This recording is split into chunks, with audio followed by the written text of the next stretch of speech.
आज तो आपको बीजेपी ने मंत्री जी ने जेपी दलाल ने खुला न्योता दे दिया आने का। मैंने कहा मैं मर भी जाऊं तो भी मैं बीजेपी में नहीं जाऊंगा। और मैं कांग्रेस में हूं तो कांग्रेस में ही रहूंगा। मैं तेरी तरह दल बदल करके मंत्री बनने के लिए मैं चक्री नहीं काटता। तू यहीं सारा दिन रहता था, कांग्रेस में ही था तू। पहले आप जेपी दलाल से पूछ लो बीजेपी का है भी कि नहीं। खुद तो किराए पे गया हुआ है। और ये औकात से बाहर की बात है। जेपी दलाल को कौन पूछता बीजेपी। बीजेपी हो, मुस्लिम लीग हो, अकाली दल हो, ऐसी पार्टियों में शमशेर सिंह गोगी मरने के बाद भी नहीं जा सकता। पंजाब केसरी में आप सबका स्वागत है। मैं हूं चंद्रशेखर धरनी। विधानसभा में आज तीसरे दिन मानसून की सत्र की जब चर्चा चल रही थी उस वक्त काफ़ी हंसी का फुहारा एकदम छूट गया कई विधायकों के चेहरे पर और मीडिया गैलरी जो ऊपर बैठती है उसके चेहरे पर। लेकिन जैसे ही शमशेर सिंह गोगी ने जवाब दिया जेपी दलाल की बात का तो उन्होंने नहले पर दहला मारा। बातचीत करेंगे सीधे गोगी जी से। गोगी जी, आज तो आपको बीजेपी ने मंत्री जी ने जेपी दलाल ने खुला न्योता दे दिया आने का। देखो, धन्यवाद आपका। पहले आप जेपी दलाल से पूछ लो बीजेपी का है भी कि नहीं। खुद तो किराए पे गया हुआ है। और ये औकात से बाहर की बात है। जेपी दलाल को कौन पूछता बीजेपी में। ठीक है, बीजेपी को जरूरत थी, उसने ले लिया। पूरा बेचारा कांग्रेस में ही नहीं हमारी तरह घूमा था। तो जेपी दलाल को औकात में रह के बात करनी चाहिए। मतलब मेरे को न्योता देने वाला जेपी दलाल कौन होता है। मैं मोदी के न्योते पे ना जाऊं। बीजेपी हो, मुस्लिम लीग हो, अकाली दल हो, ऐसी पार्टियों में शमशेर सिंह गोगी मरने के बाद भी नहीं जा सकता। आपने सदन के अंदर कहा कि आपके खून में कांग्रेस है। मैंने कहा मैं मर भी जाऊं तो भी मैं बीजेपी में नहीं जाऊंगा। और मैं कांग्रेस में हूं तो कांग्रेस में ही रहूंगा। मैं तेरी तरह दल बदल करके मंत्री बनने के लिए मैं चक्री नहीं काटता। तू यहीं सारा दिन रहता था, कांग्रेस में ही था तू। उन्होंने कुलदीप बिश्नोई का भी एग्जाम्पल दिया था आपको। नहीं, उन्होंने कहा जैसे कुलदीप बिश्नोई आया वैसे आप हमारे साथ आ जाओ। मैं क्यों आ जाऊं भाई। कुलदीप बिश्नोई समझने की गलती मत करना गोगी को। तो ये मतलब सारे हंस रहे थे। लेकिन ये उनकी एक फ्रस्ट्रेशन दिखाती है। जो सही बात थी उसका जवाब नहीं दिया। क्योंकि जी सदन में 3 दिन के मानसून सत्र में कौन कौन से प्रमुख मुद्दे थे जो आपने उठाए आज सहित। मेरी तो सबसे पहले दिन जो बारी आई वो आई थी लॉ एंड ऑर्डर पे। और मैंने उनको बताया भी लॉ एंड ऑर्डर खराब क्यों हो रहा है। भाई, आप लोगों की नीयत ठीक नहीं है। आप सारा दिन जात पात धर्म की राजनीति करते हो, हिंदू मुसलमान कर रहे हो। आपका नेता कहता है कि मैं कपड़े देख के पहचान लेता हूँ। टोपी वाला हो तो पाकिस्तानी, पगड़ी वाला हो तो खालिस्तानी, और बाकी आरएसएस वाले हो तो हिंदू राष्ट्र। में कहा हिंदुस्तानी कहाँ चले गए। कोई बचा है क्या जो हिंदुस्तानी हो। फिर मैं कहा आप राष्ट्रवाद का भी झूठा प्रचार कर रहे हो। आप तिरंगा तो 25 रुपए में बेच रहे हो और मोदी की फोटो वाला थैला फ्री दे रहे हो। ये बात किसी ने कही पूरे सदन में। ये मैंने कही। और ये जो बीजेपी वाली है, जब तक इनको नेले पे दहला नहीं लगेगा, जब तक इनको मतलब चैन नहीं पड़ेगा। इन्होंने पूरे देश के अंदर अमृत महोत्सव के नाम पे भी सांप्रदायिकता और जहर फैलाने का, नफरत फैलाने का काम कर रहे हैं। इनसे तो घटिया कोई बरादरी जात हो नहीं सकती जो आरएसएस की जात है।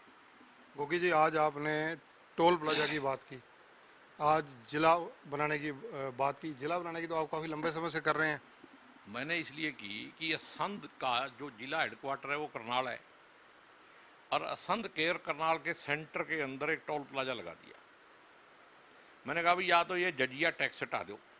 जजिया टैक्स का पता है ना। और रंगजेब ने हिंदुओं पे जजिया टैक्स लगाया था। माँ, या तो ये जजिया टैक्स हमारे से हटा दो और या हमारा जिला बना दो, हम जाने और हमारा काम जाने।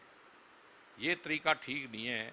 भाई, असंध के लोग अगर एसपी को, डीसी को, किसी भी हेडक्वार्टर में जाना है, एससी हो किसी भी डिपार्टमेंट का, मतलब कोई भी काम हो जो डिस्ट्रिक्ट लेवल का, उसके लिए आना है तो 100 रुपया क्यों दे रोज की रोज। ये तो एक मतलब वैसे ही गलत है। कैथल रोड जो है वो वन वे ट्रैफिक है, डिवाइडर बना हुआ है, उस पर टोल प्लाजा नहीं है। तो असंध वाली पे क्यों। क्योंकि असंध वालों ने कांग्रेस का एमएलए बना दिया इसलिए। और मेरे को लगता है शायद इसीलिए। गोगी जी, 3 दिन के सत्र की अगर खुली डिस्कशन करूं आपसे, निचोड़ क्या निकलता है इस मानसून सत्र का? क्या चीज़ें अहम रूप से चर्चा में टोटल विधानसभा में आपने देखा कि जो सार्थक रही है? देखो, वैसे तो जो बात हुई है वो सार्थक है, और लेकिन बहुत सारे मुद्दे रह गए। जैसे कल माइनिंग के बात हुई, लॉ एंड ऑर्डर पे बात हुई, सरकार के पास कोई जवाब नहीं है। सरकार पीछे 20 साल पीछे चली जाती है, और अब फलाने टाइम में ये हुआ। 20 साल पहले का माहौल यही था क्या जो आज है? आज तो डिजिटल हो गया। जब मामला ही सारा डिजिटल हो रहा है, इतनी तरक्की हो रही है, तो उसके बावजूद भी आप मतलब अभी भी पीछे ही 20 सालों को रो रहे हो। डिजिटल विधानसभा होने पर भी आपने अपना एग्जाम्पल दिया था। राम कुमार गौतम जी ने अपने बात कही थी कि ये हमारी एज के जो लोग हैं उनके लिए दिक्कत रह सकता है। उस बात को आपके मुख से सुनना चाहेंगे। नहीं, मेरा कहने का मतलब ये था भी आप हमें नर्सरी में दाखिल ना करो, आप डिजिटल बनाओ। लेकिन जो यहाँ पे असली तो बात ये है कि आप बोलने का समय दो, और पेपर लेस ना करके लेस पेपर कर दो। भाई मान लो कोई एमएलए कहता है भी मेरे को पेपरों की जरूरत नहीं जी, मेरे को तो ये आता है, उसको मत दो, चॉइस ले लो। और जिसको नहीं आता उसको दो। सबको एक मतलब जब कानून के हिसाब से एक अनपढ़ आदमी भी एमएलए बन सकता है, तो फिर आप डिजिटल को थोप तो नहीं सकते ना। गोगी जी, नशा एक बहुत बड़ी समस्या है, उसको लेकर आपका मत क्या है, कैसे रुक सकता है? जब तक गुजरात मॉडल रहेगा ना, जब तक नशा बंदी नहीं हो सकती। गुजरात में शराब बंदी है ना, कितने लोग मर गए पी पी के। मोदी जी हैं तो मुमकिन है। और नशा भी सारा गुजरात से ही आता है। बेशक ये झूठा नाम पाकिस्तान का किसी देश का लेते रहो, सारा मुंद्रा पोर्ट से ही आ रहा है।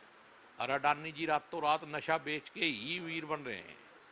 अडानी जी ऐसे नहीं मीर हो गए रातों रात। हरियाणा की समस्या की बात करूंगा, ये कैसे रुकेगा? में वहीं से आ रहा है। और जब तक मैं कहता हूँ इस देश के अंदर गुजरात मॉडल है, तब तक नशा रहेगा। क्योंकि गुजरात मॉडल वालों के सामने हरियाणा के किसी बीजेपी के लीडर का मूतन का भी ब्योंत नहीं, सांस लेने का भी ब्योंत नहीं।